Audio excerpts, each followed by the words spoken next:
सर्वांना हरिओम. सुखासारीचे पूर्ण वैराग्य जाचे, वसिष्ठापरी ज्ञान योगीश्वराचे. कवी वाल्मिका सारिखा मान्य ऐसा, नमस्कार माझा सद्गुरु रामदासा. श्रीमद दासबोध दशक 8मध्ये आज आपण शेवटचा समास 10वा समास त्याचा थोडक्यात अभ्यास करणार आहोत. या 10व्या समासाचं नाव आहे शून्यत्व निरसन. शून्यत्व निरसन. बघूया समर्थ आपल्याला या समासातून काय सांगतात. या समासामध्ये सांगितलेल्या विषयावरून श्री समर्थ माऊलींच्या चौफेर ज्ञानाचा आपल्याला जसा अनुभव येतो, प्रत्यय येतो, तसा इतर ठिकाणी क्वचितच नजरेस पडतो. एकासारखे एक नसावे हाच या दृश्य प्रपंचाचा नियम आहे. समर्थ सांगतात, एकासारखे एक नसावे हाच या दृश्य प्रपंचाचा नियम आहे. आपल्या सभोवती पसरलेल्या अचेतन सचेतनामध्ये म्हणजे निर्जीव सजीवांमध्ये एकासारखा एक दिसायला कोणी नाही, तसेच बोलायलाही कोणी नाही, वागायलाही कोणी नाही, चालायलाही कोणी नाही, सवयींचा नाही किंवा कोणीही स्वभावाने एकासारखा एक नाही. प्रपंच हा मुळातच अनेकत्वाने भरलेला असल्या कारणाने प्रत्येकाचे विचार निराळे, प्रत्येकाची मते निराळी आणि प्रत्येकाच्या वासनासुद्धा निराळ्याच असतात. तत्त्वज्ञानाच्या क्षेत्रामध्ये हा अनेकपणा आपल्याला प्रकर्षाने जाणवतो. जगन्मान्य पंडितांनी लिहिलेल्या तत्त्वज्ञानाच्या प्रसिद्ध ग्रंथांचा जर आपण अभ्यास केला तर मतामतांचा हा भिन्नपणा फारच स्पष्टपणे अनुभवायला येतो. त्यामध्ये प्रत्येक तत्त्ववेत्त्याची मते वेगवेगळी आहेत आणि आपल्याला ते स्पष्टपणे अनुभवायला येतं. प्रपंचातील व्यवहारात आणि दृश्याच्या बाजारात वावरणाऱ्या बुद्धीचा व्यापार यांच्यामध्ये आढळणारी मतभिन्नता आपण समजू शकतो. समर्थ काय म्हणतात, प्रपंचातील व्यवहारात आणि दृश्याच्या बाजारात वावरणाऱ्या आपल्या बुद्धीचा व्यापार यांच्यामध्ये मतभिन्नता आढळते, आपण ती समजू शकतो. पण उपनिषदांमध्ये तरी काय आढळते? एकाच ऋषीने सगळी उपनिषदे सांगितलेली नाहीत.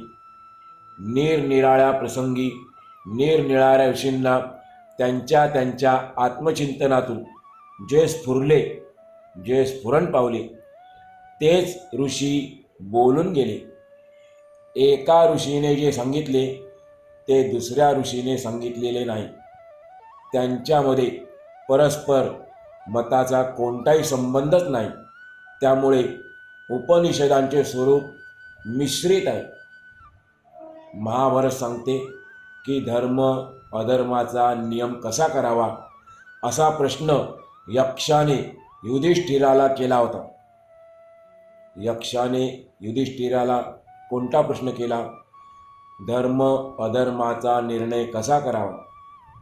तेव्हा युधिष्ठिराने उत्तर दिले की तर्क चंचल असतो. आपण जे तर्क करतो, विविध अंदाज बांधतो, ते चंचल असतात. अनेक भिन्न भिन्न मते आहेत. एकाही ऋषीचे वचन अंतिम प्रमाण नाही, म्हणजे आधार नाही. धर्माचे रहस्य फारच गूढ आहे. अजूनही या प्रश्नाचे उत्तर अधिक समर्पकपणे कोणीही दिलेले नाही, कोणालाही देता आलेले नाही. कोणता प्रश्न? धर्म अधर्माचा निर्णय कसा करावा. म्हणून थोर पुरुष ज्या मार्गाने गेले त्या मार्गाने जावे हेच आपल्यासाठी श्रेयस्कर आहे. प्रपंचात काय किंवा परमार्थात काय, मतांचा गलबला हा असणारच, पण त्यातून बाहेर पडण्यासाठी विशेषतः परमार्थामध्ये सत्पुरुषांच्या संगतीसारखा अत्यंत सुरक्षित आणि निश्चित फलदायी असा दुसरा कोणताही राजमार्ग नाही. श्री समर्थांचा हा उपदेश सर्व साधकांना पृथ्वी मोलाचा वाटेल यात जराही शंका नाही. समर्थ सांगतात, सामान्य लोकांची मते, त्यांचे अनुभव बघितले तर ते परस्पर विरुद्धच असतात आणि त्यामुळे होतं काय, एकमेकांमध्ये कलह, भांडणे उत्पन्न होण्याचीच वेळ येते. प्रत्येकाची मतं वेगळी आहेत आणि ती जुळली नाही तर मग भांडण होण्याची वेळ येते. या मतांचा गोंधळ आणि अनुभवांची आरडाओरड आपण सर्व श्रोत्यांनी गमतीने ऐकावी.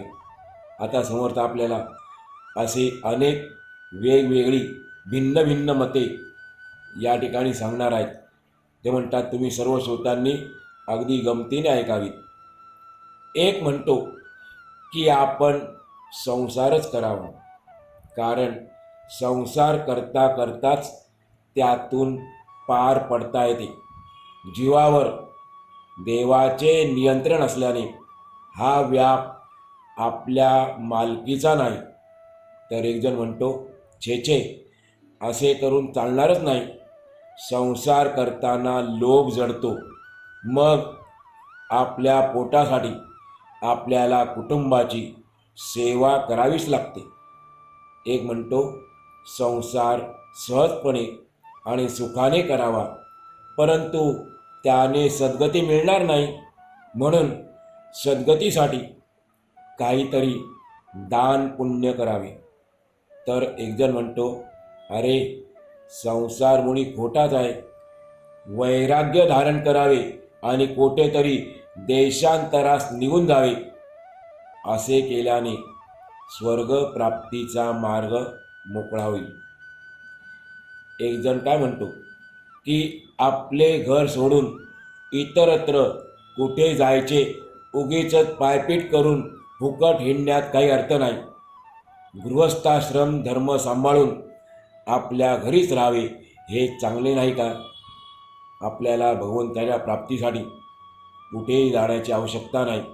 आपण घरी बसून गृहस्थाश्रमाचा स्वीकार केलेला आहे, त्या गृहस्थाश्रमामध्येच आपण भगवंताची प्राप्ती करून घेऊ शकतो. उगीच पायपीट करून येण्यात काही अर्थ नाही. तर एक जण म्हणतो, अहो कसला आलाय धर्म, जिकडे तिकडे बघावे तर अधर्म बोकाळलाय. आपण रोज नित्य पाहतोच ना, संसारामध्ये नाना प्रकारची भली बुरी कर्मे करावीच लागतात. तर एक म्हणतो की आपण शक्य तितकी आपली वासना चांगली ठेवावी. वासना शुद्ध असेल तर मनुष्य विनासायास संसार सागर तरून जातो. तेव्हा दुसरा म्हणतो, संसार तरण्यासाठी, संसाररूपी समुद्र तरण्याआधी निष्ठा पाहिजे. भगवंताची निष्ठेने प्राप्ती होते. बाकी सर्व गोष्टी वायफळ आहेत, व्यर्थ आहेत. एक म्हणतो की आईबापांना अगदी मनापासून देव मानावे.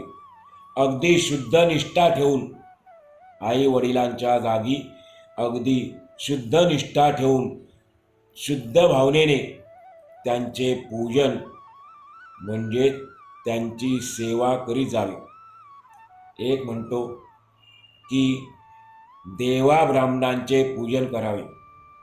भूतमात्रांचा पोषण करता जो नारायण आहे, तो भूतमात्रांची सेवा केल्याने, देवा ब्राह्मणांची सेवा केल्याने, पूजन केल्याने तो नारायण प्रसन्न होऊन आपल्यावर कृपा करतो. एक म्हणतो की शास्त्रांचा अभ्यास करावा. अतिशय गमतीदार मतं या ठिकाणी सांगतात. कोणाचं काय मत आहे, कोणाचं काय मत आहे. एक जण म्हणतो की शास्त्रांचा अभ्यास करावा.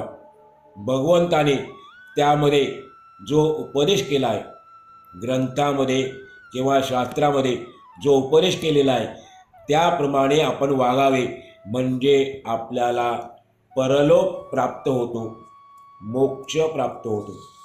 यावर एक जण म्हणतो की अहो, शास्त्रे इतकी आहेत, शास्त्रे ग्रंथ इतके आहेत की आयुष्यभर जरी त्यांचे अध्ययन केले, त्यांचा अभ्यास केला, तरी ती संपणार नाही. आपण संपून जाऊ, आपलं आयुष्य संपून जाईल, परंतु ग्रंथ शास्त्र आहेत ती संपणार नाही. म्हणून त्या भानगडीत न पडता आपण संतांना शरण जावे, साधूंची शरणागती पत्करावी. तेव्हा एक जण म्हणतो की जाऊ द्या, या गोष्टी उगीच वटवट करू नका. अंतःकरणात, आपल्या अंतःकरणात भूतदया पाहिजे, प्राणीमात्रांबद्दल प्रेम पाहिजे. हेच परमार्थाचे सार आहे. एक म्हणतो की आपल्या आचार धर्माप्रमाणे वागावे. प्रत्येकाने आपला आपला जो आचार धर्म आहे, नियम आहे, नित्य नियम, त्याप्रमाणे वागावे, हेच उत्तम. अंतकाळी मुखाने भगवंताचे नाम घ्यावे म्हणजे झाले. तेव्हा एक जण म्हणतो की अरे बाबांनो, पुण्य पदरी असेल तरच अंतकाळी मुखात भगवंताचे नाम येईल, नाहीतर शेवटच्या त्या क्षणी, मृत्यूच्या समयी मनुष्याला भ्रम होतो, आणि भ्रम झाल्यानंतर मग त्याला खालच्या योनीमध्ये जन्म घ्यावा लागतो. जसे विचार असतात त्या क्षणाला, त्याप्रमाणे त्याला पुढचा जन्म घ्यावा लागतो. म्हणून एक म्हणतो की आपण जिवंत आहोत तोपर्यंत आपले सार्थक करून घ्यावे, भगवंताची प्राप्ती करून घ्यावी. त्यासाठी तीर्थाटन करीत फिरावे, वेगवेगळ्या तीर्थक्षेत्री जावे, भगवंताचे दर्शन घ्यावे, पुण्य पदरी पाडावे. त्यावर दुसरा म्हणतो की अरे, तीर्थाटनाची यातायात करण्याची जरूर नाही. तेथे जाऊन काय आहे, शेवटी पाणी व पाषाण यांचे दर्शन घ्यायचे असते.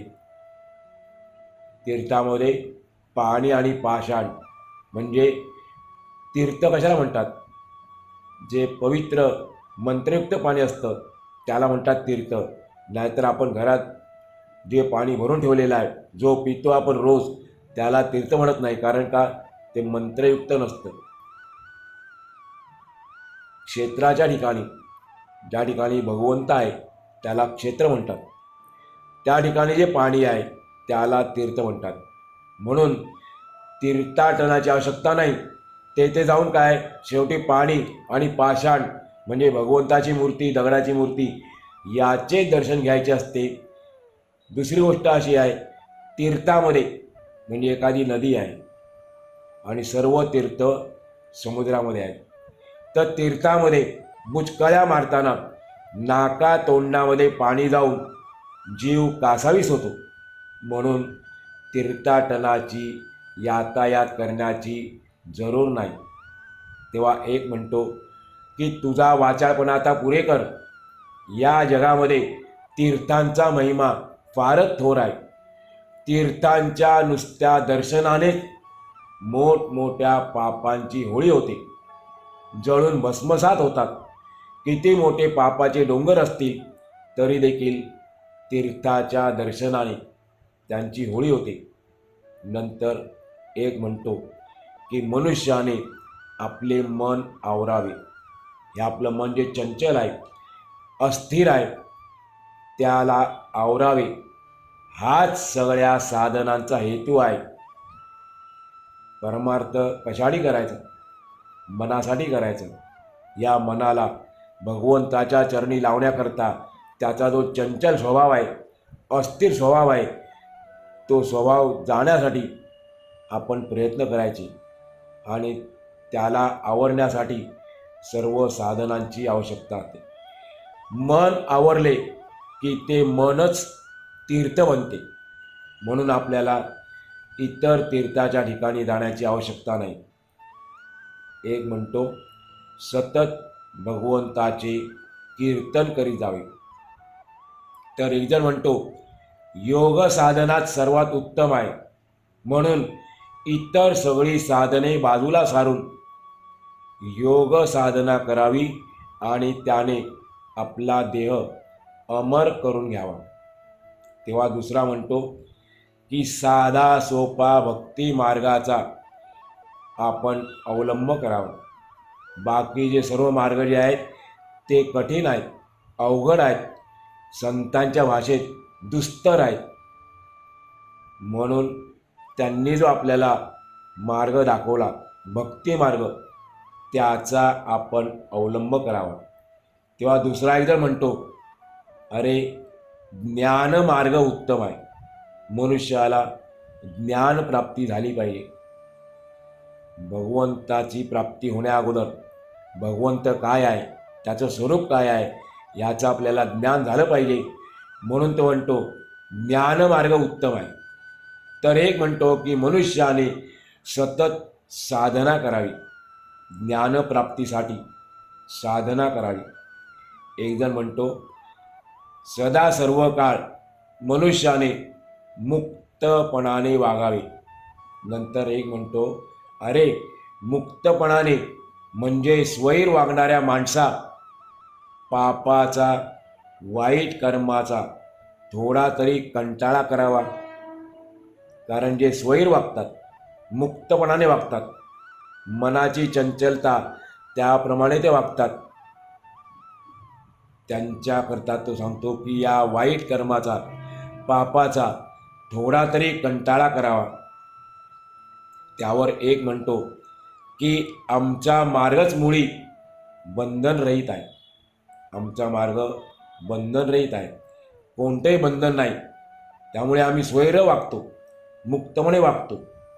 तेव्हा एक जण म्हणतो की परमार्थात काही विशेष जर असेल तर हे आहे की मनुष्याने कोणाचीही निंदा करू नये, कोणाचाही द्वेष करू नये, मत्सर करू नये, दुष्टांची दुर्जनांची घाळांची संगती हळूहळू सोडून द्यावी.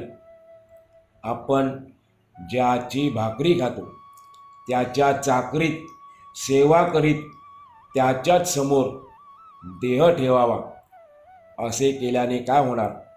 असे केल्याने आपल्याला तात्काळ मोक्षपद प्राप्त होते.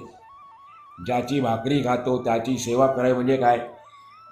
भाकरी दिली कोणी तर आपल्या मालकाने नाही, ज्या ठिकाणी आपण काम करतो नोकरी करतो त्याने नाही, तर भगवंताने आपल्याला जी दिलेली आहे भाकरी देणारा तो आहे, तर त्याची सेवा करावी. आणि ती सेवा करता करता त्याच्याच समोर देह ठेवावा, शरीर ठेवावे, म्हणजे मग आपल्याला मोक्षवत प्राप्त होते. तेव्हा एक जण म्हणतो की या गोष्टी राहू द्या, सर्वात आधी खायला अन्न पोटभर पाहिजे, त्यानंतर मग बाकीच्या गोष्टी सावकाश बोलाव्या. कारण आपल्याला माहीत आहे, मराठीत म्हण आहे, तो सांगतो आपल्याला आधी पोटोबा मग विठोबा, असे कोणीतरी सांगून ठेवले आहे. तेव्हा एक म्हणतो की यासाठी अन्न मिळण्यासाठी आपल्याला आधी पाऊस चांगला झाला पाहिजे, मगच सगळ्या गोष्टी छानपैकी बोलता येतात, छानपैकी चालतात. म्हणून दुष्काळ पडू नये म्हणजे झालं. नंतर एक म्हणतो की खूप तपश्चर्या करावी, तप साठवून ठेवावे. तपाच्या योगाने सर्व सिद्धी माणसाला वश होतात आणि मग काहीच कमी पडत नाही. तपाच्या सामर्थ्याने सिद्धी प्राप्त झाल्यानंतर मनुष्याला कशाची कमी पडत नाही. त्यावेळेला एक जण म्हणतो की ते शास्त्राचा अभ्यास करावा. मनुष्याने शास्त्राचा अभ्यास करावा. मग कोणतं शास्त्र? उल्लेख केला. तंत्रशास्त्राचा अभ्यास करावा आणि वेताळाला प्रसन्न करून घ्यावे. त्याच्या सहाय्याने स्वर्गात जावे आणि देवच बनून राहावे. एक जण म्हणतो, अघोर मंत्र साध्य करून घ्यावा. अघोर मंत्र साध्य करून घ्यावा म्हणजे स्वतंत्र होता येईल. श्रीहरी जिचे आश्रयस्थान आहे ती लक्ष्मी प्रसन्न होईल. कारण लक्ष्मीच्याच भोवती सर्व धर्म गोळा झालेले असतात. मग इतर क्रियाकर्मांची आवश्यकताच राहत नाही. लक्ष्मीजवळ सर्व धर्म गोळा झालेले असल्याकारणाने इतर क्रियाकर्मांची आवश्यकता राहत नाही. त्यावर दुसरा म्हणतो, अरे लक्ष्मीच्या मदाने, लक्ष्मीच्या गर्वानेच सर्व वाईट कर्मे आपल्या हातून घडतात. ज्याच्याकडे लक्ष्मी येते, संपत्ती येते, धन येतं, त्याला अहंकार होतो आणि त्यामुळे तो वाईट कर्म करायला प्रवृत्त होतो, किंबहुना तो करतोच. तेव्हा एक जण म्हणतो की आपण एकच एक प्रयत्न करावा, तो म्हणजे मृत्युंजय मंत्राचा जप करावा. मृत्युंजय मंत्राचा जप करावा. तो मृत्युंजय मंत्र आपल्यालाही माहीत असेल. ओम त्र्यंबकं यजामहे सुगंधिं पुष्टिवर्धनम् उर्वारुकमिव बंधनान् मृत्योर्मुक्षीयमामृतात्. या मंत्राचा जप करावा. त्याच्या सामर्थ्याने सर्व संकल्प सिद्धीस जातात, म्हणजे पूर्ण होतात. तेव्हा दुसरा एकदा म्हणतो की अरे बटू भैरवाच्या कृपेने वैभव प्राप्त होते. एक म्हणतो की काळी कंकाळी, काळी कंकाळी. एक म्हणतो भद्रकाळी. एक म्हणतो पुष्टी चांडाळी प्रसन्न करून घ्यावी. त्यावर एक म्हणतो अरे गणपती. एक म्हणतो शंकर. एक म्हणतो भगवती. या देवता ज्या आहेत ना त्या लवकर प्रसन्न होतात. त्यावेळेला दुसरा म्हणतो मल्हारी ताबडतोब भाग्यवान करतो, म्हणून मल्हारीची आपण सेवा करावी. एक म्हणतो व्यंकटेशाची भक्ती सर्वात उत्तम भक्ती आहे. त्यावर एक म्हणतो अरे बाबांनो, पूर्व पुण्याईवर सगळे अवलंबून असते. एक म्हणतो खूप प्रयत्न करावे. तर एक म्हणतो देवावर भार घालून निश्चिंत स्वस्थ राहावे. तेव्हा एक जण म्हणतो की अहो हा कसला देव, तो तर सज्जनांच्या अगदी अंतच पाहतो. त्यावर दुसरा म्हणतो की दोष देवाचा नाही, सज्जनांचा छळ व्हावा हा युगधर्मच आहे. एकंदर परिस्थिती पाहून कोणी आश्चर्य करतात, तर कोणी खेद करतात, कोणी थक्क होतात. काहीजण तर कंटाळून जे काय घडेल ते पाहावे असे म्हणून गप्प राहतात. अशी एक वेगवेगळ्या विचारांची मालिकाच समर्थांनी आपल्याला दिलेली आहे. आणि एक संस्कृत वाक्य देखील आपल्याला माहिती आहे, पिंडे पिंडे मतिर्भिन्ना. पिंड म्हणजे शरीर. प्रत्येकाच्या मनामध्ये, अंतःकरणामध्ये वेगवेगळे विचार असतात आणि ते वेगवेगळे विचार असणे प्रत्येकाची वैशिष्ट्य आहेत, प्रत्येकाचं विशेषता आहे. आपण आत्ता काही मतं पाहिली. अजूनही आता आपल्याला समर्थ सांगणार आहेत की मतामध्ये भिन्न भिन्नता कशी आहे, कोणकोणत्या ठिकाणी आपल्याला ती आढळते. आपण त्याचा अभ्यास पुढच्या करणार आहोत. आज आपण या ठिकाणी याचा पूर्ण करूया.